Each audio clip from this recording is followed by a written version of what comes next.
Cum se spune unghieră în engleză? A. Makeup brush. B.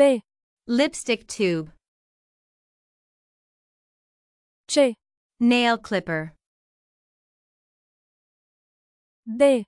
Nail scissors.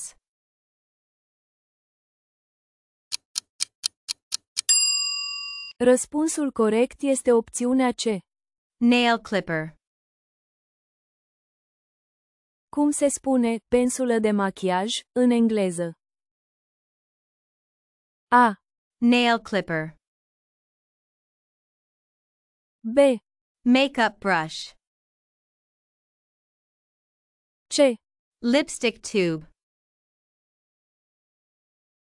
D. Makeup sponge.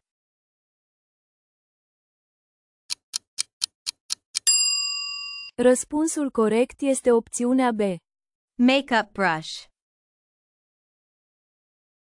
Cum se spune tub de ruj în engleză? A. Lipstick tube. B. Nail clipper. C. Makeup brush. D. Lip balm.